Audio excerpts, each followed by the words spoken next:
What if the reality you trust every single day is not the complete reality at all?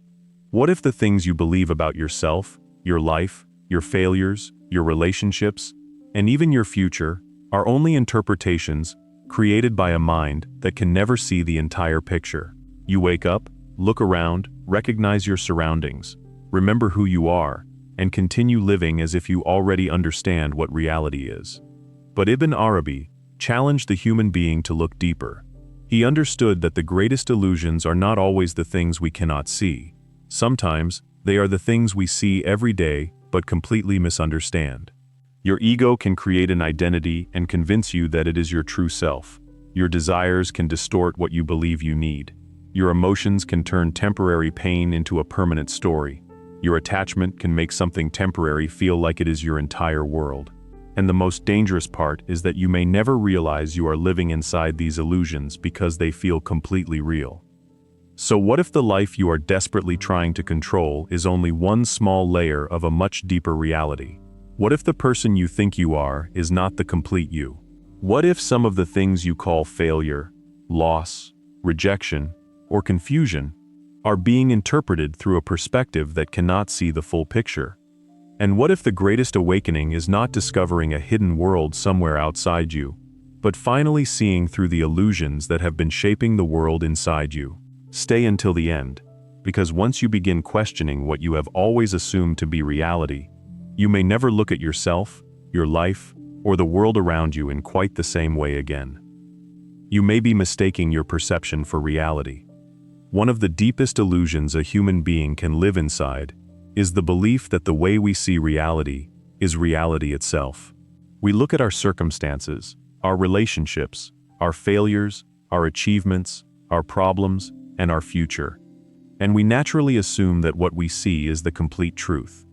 But Ibn Arabi's way of thinking challenges this assumption by pushing us to recognize that human perception is limited.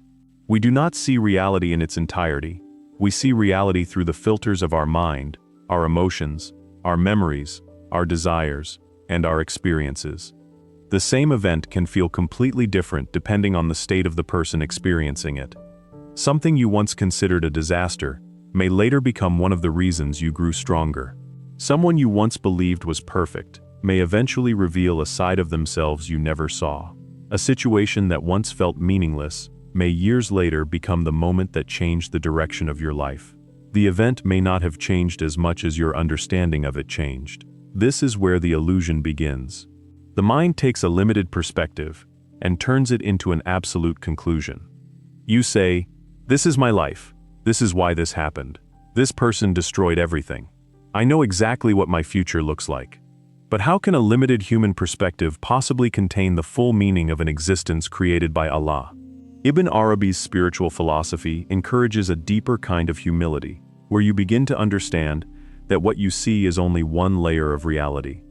Your eyes see the surface, your mind interprets the surface, and your ego creates a story around that interpretation. Then you begin calling that story reality. The spiritual journey begins when you become aware of this process and stop treating every thought, emotion, and assumption as absolute truth. You may not be living inside a physically fake world. The deeper illusion is believing that you completely understand the real one. Your Nafs can create a reality that does not exist. The greatest illusion may not be outside you at all. It may be inside you. Your Nafs has an extraordinary ability to construct a version of reality that protects its desires, justifies its behavior, and keeps you attached to whatever makes it comfortable. It can make something harmful appear attractive, make something beneficial feel unbearable, make arrogance feel like confidence, make attachment feel like love, and make fear feel like wisdom. This is why the struggle with the Nafs is so difficult, because it does not always appear as an obvious enemy. Sometimes it speaks in your own voice. It tells you that you deserve something, that everyone else is doing it, that you can change later, that you need someone's approval, that losing a certain person will destroy you, or that giving in to a certain desire will finally make you happy. Because these thoughts appear inside your own mind, you naturally assume they must be true. But a thought appearing in your mind does not automatically make it reality. You can feel worthless without actually being worthless. You can feel abandoned without being abandoned. You can feel like your life has no purpose while still being part of a reality whose meaning you simply cannot see yet. The Nafs constantly interprets existence according to what it wants. If it wants status, it teaches you to see life as competition. If it wants pleasure, it teaches you to see discipline as suffering. If it wants recognition, it teaches you to measure your value through people's attention. If it wants control, it makes uncertainty feel unbearable. Slowly, you stop living according to truth and start living according to the story your Nafs has created. This is why knowing yourself is such an important part of spiritual development. You have to learn to recognize the difference between what is true and what your desires are convincing you is true. Because sometimes the prison is not the world around you. Sometimes, the prison is the reality your Nafs has convinced you to believe. You can become trapped by the world without realizing it. The world is not necessarily an illusion because it does not exist. The deeper problem is that we can become deceived by its temporary nature and begin treating temporary things as though they were permanent. Everything around you is constantly changing. Wealth comes and goes, beauty changes, relationships change, bodies age, circumstances rise and fall, people enter your life and eventually leave it, and even the version of yourself that you consider permanent is changing every day. Yet we behave as though these temporary things can provide permanent security. We build our identity around possessions, our happiness around people, our worth around achievements, and our sense of safety around circumstances that can disappear without warning. Then when those things change, we feel as though reality itself has collapsed. But perhaps reality did not collapse. Perhaps an illusion collapsed. The illusion was believing that something temporary could give you permanent security. This is one of the most important spiritual insights you can take from Ibn Arabi's worldview. Creation can point beyond itself, but the human being can become so attached to the created thing that he forgets what it is pointing toward. You see beauty, but you become attached only to the beautiful object. You experience love, but you forget the deeper source of love. You receive a blessing, but you become obsessed with possessing the blessing. You achieve something, and suddenly you believe the achievement defines who you are. The world becomes like a mirror, but instead of looking through the reflection toward a deeper reality, you become trapped, staring at the reflection itself. This may explain why someone can possess everything they once wanted and still feel strangely empty. They kept collecting temporary things while their soul was searching for something that temporary things could never provide. The problem was never necessarily the world itself. The problem was believing that the world could become your ultimate destination. Your identity may be one of your biggest illusions. There is another illusion that can be far more difficult to recognize because it feels deeply personal: the illusion of who you think you are. Most people never stop to question their identity because they assume that the person they see in the mirror, the personality they carry through life, and the story they tell themselves about their past must be their complete reality. But ask yourself honestly, who are you when nobody is watching? Who are you when there is no audience to impress, no reputation to protect, no one to praise you, and no one to criticize you? The answer can reveal how much of your identity has been built around other people's perception. From childhood, you begin collecting labels. You become the intelligent one, the quiet one, the successful one, the difficult one, the attractive one, the responsible one, the rejected one, the strong one, or the person who never seems to get anything right. Over time, these labels become so familiar that you stop seeing them as descriptions and start seeing them as your identity. You begin saying, "This is just who I am." But what if it isn't? What if it is simply a story that has been repeated so many times that you forgot it was a story? This is where the illusion becomes powerful, because the ego does not merely create an identity, it becomes attached to protecting that identity. A person who believes they are always strong may refuse to admit when they need help. A person who believes they are intelligent may become defensive whenever someone challenges them. A person who has built their identity around success may secretly fear failure more than anything else, because failure threatens not just their achievement, but the person they believe themselves to be. Even a painful identity can become an attachment. Someone can become so accustomed to seeing themselves as broken, unlucky, rejected, or misunderstood that they unconsciously protect that identity because they no longer know who they would be without the story. They may even reject opportunities for healing because healing would require them to meet a version of themselves they have never known. This is why the ego can be so subtle. It does not always tell you, "I am better than everyone." Sometimes it tells you, "I am worse than everyone." Both can become forms of fixation because both place the self at the center of the story. One creates superiority, the other creates inferiority. But both can keep you trapped inside the same question: what does this say about me? Ibn Arabi's spiritual perspective encourages you to look beyond these temporary identities and recognize that the human being cannot be reduced to the collection of labels created by society, memory, desire, and ego. Your body changes throughout your life, yet you continue to say, "I." Your opinions change, yet you continue to say, "I." Your relationships change, your circumstances change, your goals change, your emotions change, and even your understanding of yourself changes. Yet there remains an awareness within you that observes these changes. This does not mean that you should reject your personality or pretend that your worldly responsibilities do not matter. Your name, your profession, your family role, your talents, and your personal history all have meaning within your earthly life.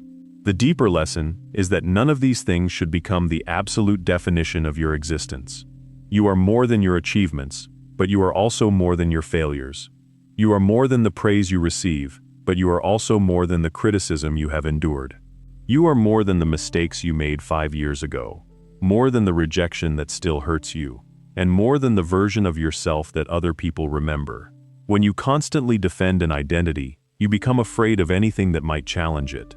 You begin choosing comfort over truth, because truth may require you to admit that the person you thought you were is changing. And this is where genuine spiritual transformation begins to feel uncomfortable. Allah may place you in situations where your old identity can no longer survive. The person who depended on recognition may be forced to discover sincerity. The person who depended on control may be forced to learn surrender. The person who depended on people may be forced to discover what it means to stand before Allah without depending on human approval. The person who believed their value came from achievement may be forced into a season where achievement disappears, leaving them alone with a much deeper question. If everything I use to define myself is taken away, who am I before Allah? That question can be frightening because the ego wants an answer built from worldly labels. It wants to say, "I am successful, I am respected, I am important, or I am special." But spiritual growth slowly teaches you that your deepest relationship with Allah cannot be reduced to any of these descriptions. You were not created simply to construct an impressive identity and then spend your entire life protecting it. You were created to know, worship, and return to Allah. And the more deeply you understand this, the less desperately you need the world to confirm your worth. You can succeed without becoming arrogant, fail without believing you are worthless, receive praise without becoming addicted to it, experience criticism without allowing it to destroy you, and lose something without believing that you have lost yourself. This is what it means to loosen the grip of the ego. You are not destroying yourself. You are destroying the illusion that the temporary version of yourself you constructed is the complete truth of who you are. The mask can fall without the person disappearing. In fact, sometimes the mask has to become thinner before you can see what was underneath it all along. And perhaps, this is one of the deepest meanings hidden inside the idea of living through an illusion. You may spend years protecting an identity that was never permanent, while the deeper purpose of your existence was waiting beneath it. The moment you stop asking the world to tell you who you are, and begin turning toward the one who created you, the illusion begins to lose its power. What you call loss may not be the whole story. One of the most powerful illusions we experience is the belief that we immediately understand the meaning of everything that happens to us. When something leaves our life, we instinctively decide what it means before the story has even finished unfolding. Someone walks away, and we call it rejection. A relationship ends, and we call it heartbreak. An opportunity disappears, and we call it failure. A plan collapses, and we immediately assume that our future has been damaged. We experience a difficult period and begin asking why Allah allowed this to happen, as if the painful moment itself is proof that something has gone wrong. But there is a fundamental problem with this way of seeing life. We are trying to interpret an entire story while standing inside a single chapter. We see what is happening now, but we cannot see what this moment may produce later. We see the door that closed, but we cannot see the path that may exist beyond it. We see what was taken away, but we cannot see what our attachment to it was preventing us from discovering. And because the human mind desperately wants certainty, it creates an explanation, and then begins treating that explanation as truth. We say, "This was the worst thing that could have happened to me," when in reality, we simply do not know yet what this moment will mean in the larger story of our existence. This is where the idea of illusion becomes extremely important. The illusion is not that your pain is fake. Your pain is real. Your grief is real. Your disappointment is real. When someone you love leaves, you genuinely feel the emptiness. When something you worked for disappears, you genuinely experience the loss. Spiritual wisdom does not require you to pretend that these emotions do not exist. Instead, it asks you to recognize that your emotional experience is not necessarily the complete meaning of the event. You can be hurting and still be moving towards something better. You can be grieving and still be growing. You can feel lost and still be guided. You can experience an ending without knowing that the ending itself may be preparing you for another beginning. The human being sees the event from the inside, while Allah knows the entire reality surrounding it. This difference is enormous. You know what you wanted, but Allah knows what you needed. You know what you lost, but Allah knows what would have happened if you had kept it. You know what is happening today, but Allah knows what tomorrow will reveal about today. This does not mean that every loss should automatically be described as a hidden blessing, or that every painful event has an obvious positive explanation.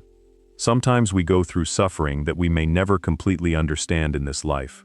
But even then, our inability to understand the meaning does not mean that the event is meaningless.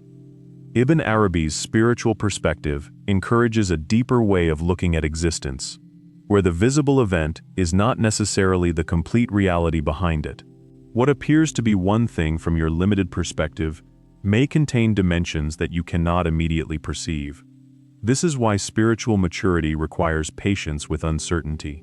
The immature ego wants an immediate explanation because uncertainty makes it uncomfortable.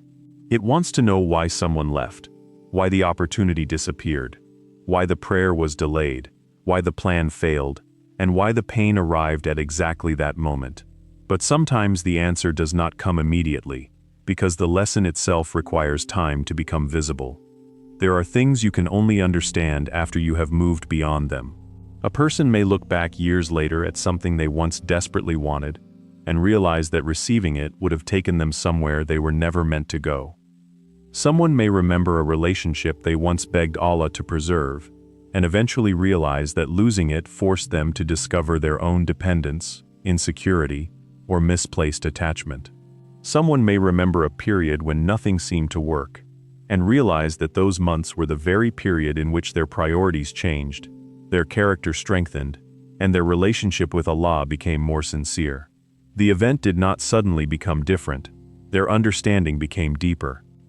And this is why one of the most important questions you can ask during a difficult period is not simply, "Why is Allah doing this to me?" but, "What is this experience revealing about me?" Your loss may reveal how deeply attached you had become to something temporary. Your rejection may reveal how much of your self-worth depended on another person's approval. Your loneliness may reveal how uncomfortable you have become with your own thoughts. Your failure may reveal that you were building your identity entirely around achievement. Your disappointment may reveal that you had unconsciously turned a worldly desire into something you believed you could not live without. Sometimes the event becomes a mirror, and the mirror reveals something that comfort was allowing you to ignore. This is one reason trials can become spiritually transformative. They do not always create new weaknesses. Sometimes they expose weaknesses that were already there. They show you where your heart was attached, where your trust was fragile, where your ego demanded control, and where your understanding of Allah was still dependent on getting the outcome you wanted.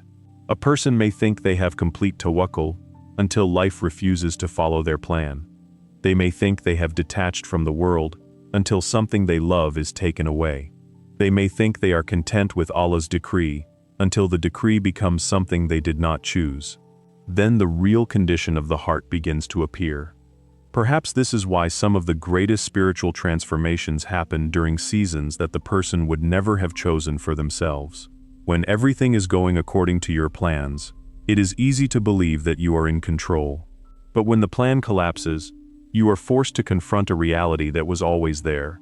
You were never in complete control to begin with. You could make plans, but you could not guarantee outcomes. You could love someone, but you could not guarantee that they would stay.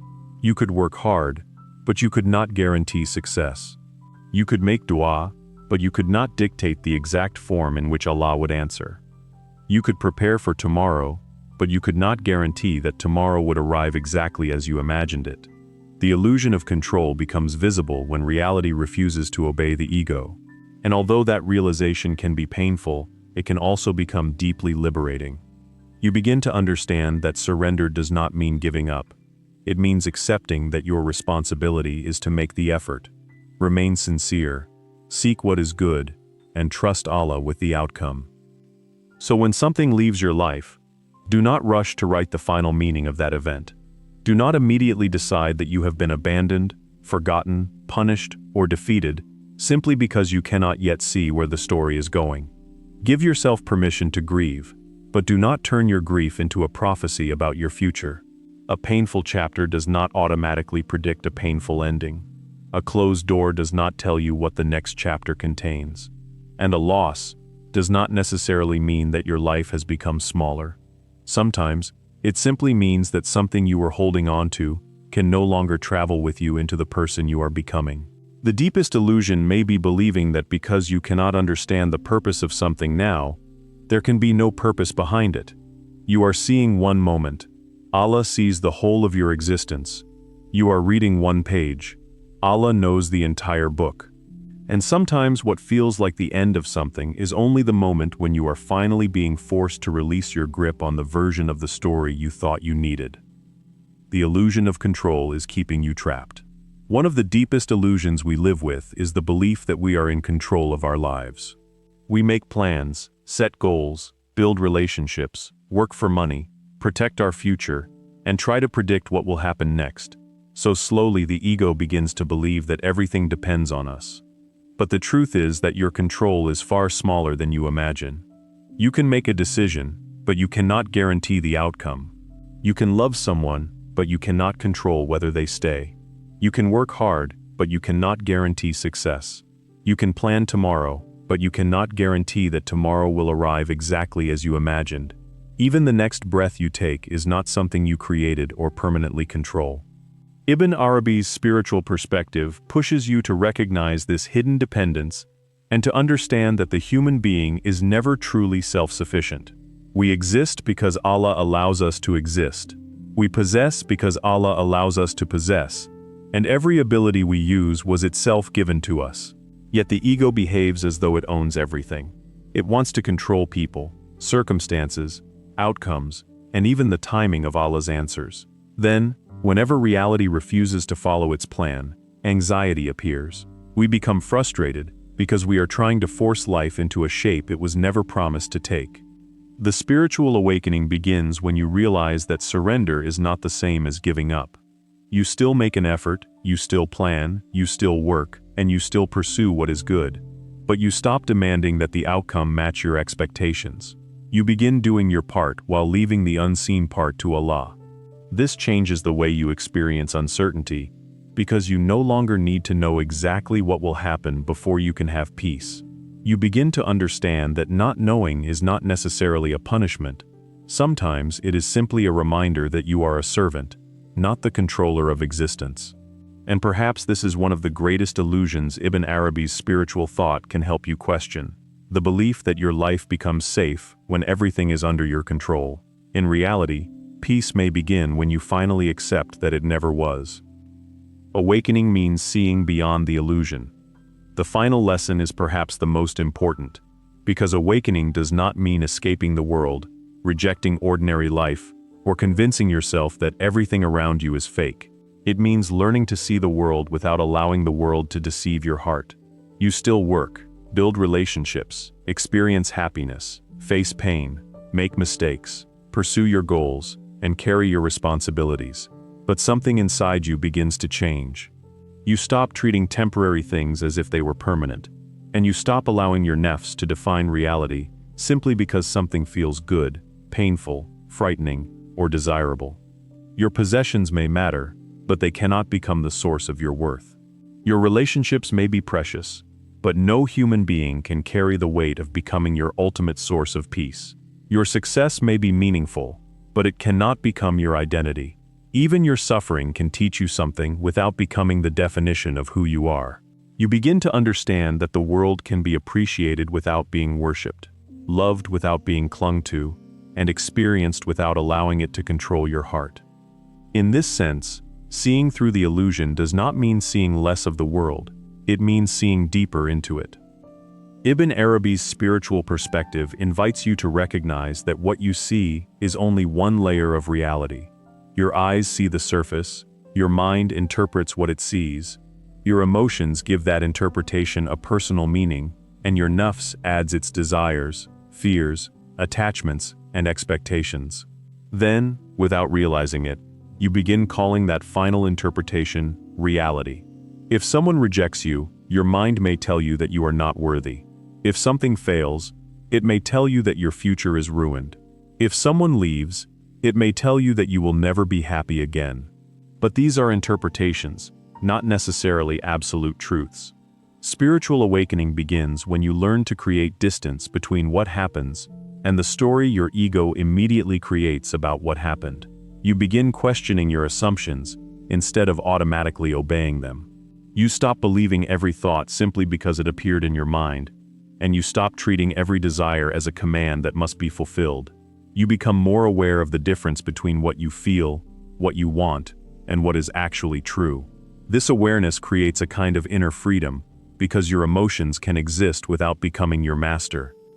And perhaps this is where the idea of an illusion becomes much deeper than simply saying that the world is unreal. The physical world is real, your experiences are real, and your responsibilities are real, but your attachment to your interpretation of them can become an illusion. You may believe that happiness can only exist if one specific person stays. You may believe that you can only be valuable if you achieve a certain level of success. You may believe that your life is meaningless because one opportunity disappeared. You may believe that you know exactly why Allah has allowed something to happen. But what if your understanding is only a small piece of a much larger reality? What if you have been judging your entire life through a perspective that is limited by what you can currently see? This is why spiritual awareness requires humility. You begin admitting that there are things you do not understand, realities you cannot see, and meanings that may only become clear with time. You stop demanding that life explain itself according to your expectations. Instead, you learn to remain present, sincere, and connected to Allah, even when the full picture is hidden from you. The deeper transformation is that you no longer need the world to constantly confirm the story your ego has created. You can receive praise without becoming dependent on it, experience criticism without allowing it to destroy you, experience success without believing you are superior, and experience failure without believing you are worthless. You can love someone deeply without believing that your existence depends on them. You can lose something precious without believing that Allah has abandoned you. You can experience uncertainty without assuming that everything is falling apart. This is what happens when the illusion begins to lose its power. You are still living in the same world, surrounded by many of the same circumstances, but you are no longer seeing them through exactly the same eyes. Your heart becomes less attached to appearances and more concerned with what lies beneath them. So perhaps the question is not simply, what if I am living inside an illusion? Perhaps the deeper question is, what illusions have I accepted as reality? Is your identity built around things that constantly change? Is your happiness dependent on circumstances you cannot control? Is your nafs deciding what is true based on what it wants? Are you judging your entire life from one painful chapter? Are you allowing the opinions of people to determine your value? These are the illusions worth questioning. Because the goal is not to escape reality. The goal is to become capable of seeing reality without the ego constantly distorting it. And perhaps the greatest awakening happens when you finally understand that the world was never asking you to worship its reflections. It was always pointing beyond itself, toward the one who created it. The illusion is not necessarily that reality is fake. The illusion is believing that the small part of reality you can see, understand, control, and possess is the whole truth. Conclusion. Perhaps the greatest illusion is not that the world around you is unreal. Perhaps it is believing that the small piece of reality you can see, understand, control, and possess is the whole truth. Ibn Arabi's deeper spiritual message invites you to look beyond the surface, beyond the identity created by your ego, beyond the desires of your nafs, beyond the pain of temporary circumstances, and beyond the illusion that you are completely in control. You may not be able to see the entire picture, but you can learn to stop pretending that you already do. So the next time something happens that you cannot understand, pause before you judge it. When you experience loss, do not immediately assume that your story is over. When your ego tells you who you are, question whether that identity is truly permanent. When your desires become overwhelming, ask whether they are leading you toward truth or simply demanding satisfaction. And when life refuses to follow your plans, remember that surrendering your need for control is not weakness. Sometimes it is the beginning of real freedom. Because perhaps awakening does not mean discovering that everything you believed was false. Perhaps it means discovering that reality was always deeper than you imagined. The world is still here, your life is still unfolding, and your journey is still continuing. But now you can begin looking at it with a different kind of awareness. You stop asking only, "What is happening to me?" and begin asking, "What is this revealing to me?" You stop asking, "Why did I lose this?" and begin asking, "What was I never meant to hold forever?" And slowly, the illusion begins to lose its power. So before you leave, remember this: you are not required to understand the entire reality to live truthfully within it. You only need enough humility to admit that there is more than what you can see, enough awareness to question the stories your ego creates, and enough trust in Allah to continue walking, even when the path is hidden. Because sometimes, the moment you realize that your perception is not the whole reality, is the moment you finally become ready to see reality more clearly.